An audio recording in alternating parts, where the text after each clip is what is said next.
ከሩቅም ከቅርብም የመጣችሁ ነፂን ቻው ልንል አፈር ልናለብስ ያን ፈገግታ ያን ሳቂታ ሰው ልንሸኝ በዚህ ተገኝተናል። እጅግ አሳዛኝ ቀን ነው።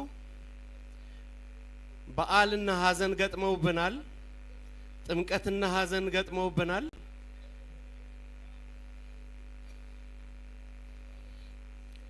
የማጽናኛ ቃል ወዳለበት ወደዚህ ካቴድራል ሁላችሁ ስለተገኛችሁ በድጋሚ እናመሰግናለን። የአርቲስት ነጻነት ወርቅነህ የሽኝት መርሃ ግብሩ ከዚህ እንደሚከተለው ይቀርባል። በመንበረ ጸባዖት ቅድስት ሥላሴ ካቴድራል የተገኛችሁ ሁሉ በድጋሚ እናመሰግናለን። ቃላት ይሰንፋሉ፣ እውነት ነው። ሀዘን ከባድ ነው፣ ነገር ግን ጽናና ይገባል። በአባቶች የተማርነው ቃል የሰማነው መንፈሳዊ ዝማሬ ማጽናኛችን ነው። ሁላና ይገባል። ነጻነትን ማንድን ነው ከምን ተነስቶ ምን ደረሰ የሚለው እንዲያነብልን አርቲስቱን ወደ መድረክ እጋብዛለሁ።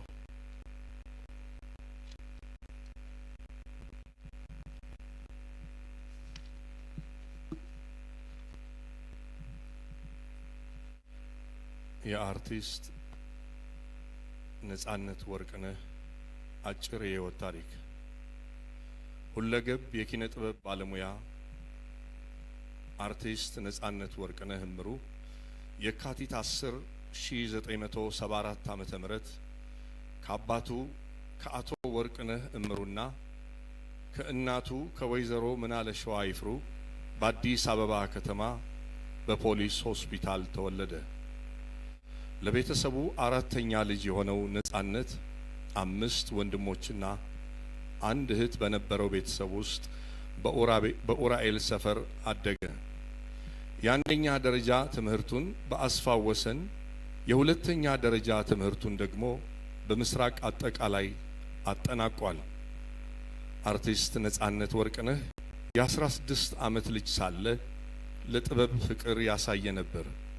በ1992 ዓመተ ምህረት ከሩሲያ ባህል ማዕከል ጋር ተዋወቀ።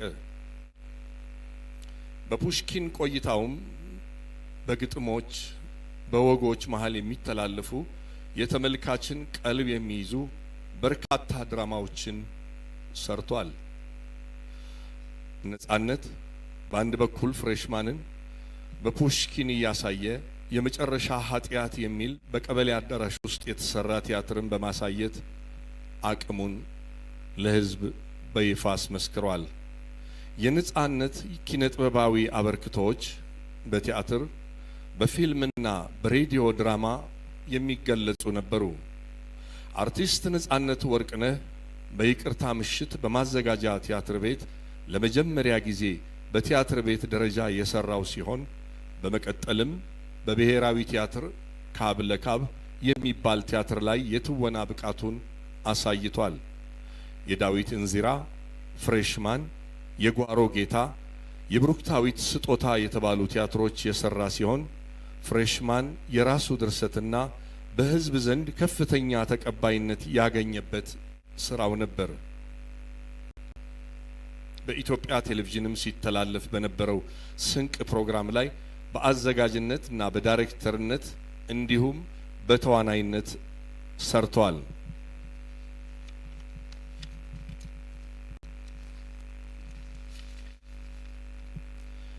በአዲስ አበባ ከተማ አስተዳደር ቴሌቪዥን በሚተላለፈው መስኮት በተሰኘ የ5 ደቂቃ ድራማዎች ላይ በብዙ ድርሰቶቹ ተሳትፏል። አርቲስት ነጻነት የሬዲዮ ድራማዎችን በመድረስ በተለይ በኢትዮጵያ ሬዲዮ እንዲሁም በኤፍኤም 97.1 ላይም ተሳትፎ ነበረው።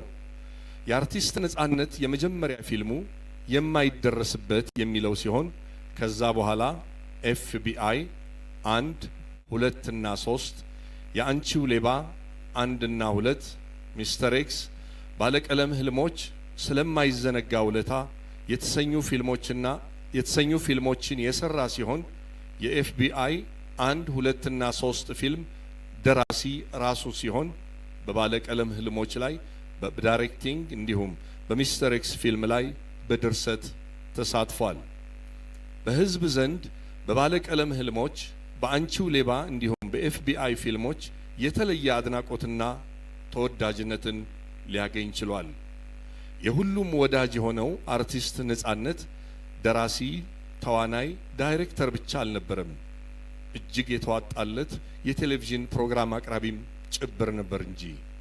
በተለይ በኢቢኤስ ቴሌቪዥን በሚተላለፈው የቤተሰብ ጨዋታ በየፕሮግራሙ አዳዲስ ቃና እየጨመረ ለዓመታት ፕሮግራሙ በህዝብ ልብ ውስጥ እንደተወደደ እንዲሁም ሳይሰለች እንዲታይ አስችሎታል። ከቴሌቪዥን ፕሮግራም አቅራቢነቱ በተጨማሪ የተለያዩ ማስታወቂያዎችን እንዲሁም መድረኮች መልእክታቸውን ሳያጡ በሳቅ እየታጀበው አድርጎ ማቅረብ ላይም የሚደርስበት አልነበረም። አርቲስት ነጻነት ወርቅነህ ሌሎች ሲደሰቱ ከማንም በላይ ይደሰታል። በበርካታ ችግሮች ቢያልፍም ሳቅ ከምንም በላይ መድኃኒት ነው በሚለው አስተሳሰቡ ለዓመታት ዘልቋል። አብረውት ለሚሰሩ የኪነ ጥበብ ባለሙያዎች ልዩ ክብር ያለው ነጻነት ለሰዎች በመድረስ የሚያምን፣ በሰዎች የደስታና የሐዘን ጊዜም ቀድሞ የሚገኝ መሆኑን የቅርብ ጓደኞቹ ይመሰክራሉ። ለሰው የሚያሳየው የደግነት ባህሪም በሁሉም ዘንድ የሚያስወድደው ነበር። አርቲስት ነጻነት ወርቅነህ ከቅርብ ጊዜ ወዲህ ህመም አጋጥሞት በሀገር ውስጥና በህንድ ሀገር ሕክምናውን ሲከታተል እንደነበር ይታወቃል። እረፍት እንዲያደርግ በሐኪሞች ቢነገረውም ነጻነት ግን የሙያው ፍቅር ሊያሳርፈው አልቻለም። በቅርብ ወዳጆቹም እሱን ለማዳን ከፍተኛ ጥረት ተደርጎ ነበር። ሆኖም ግን አርቲስት ነጻነት ወርቅነህ ከንጹህ ዘር በላይ ጋር ትዳር የመሰረተ ሲሆን የ3 ልጆችም አባት ነበር። ነጻነት ወርቅነህ ነጻነት ወርቅነህ አርብ ጥር 8 2018 በድንገተኛ ህመም ከዚህ ዓለም ድካም አርፏል። እግዚአብሔር ነፍሱን በመንግስተ ሰማያት ያሳርፍልን።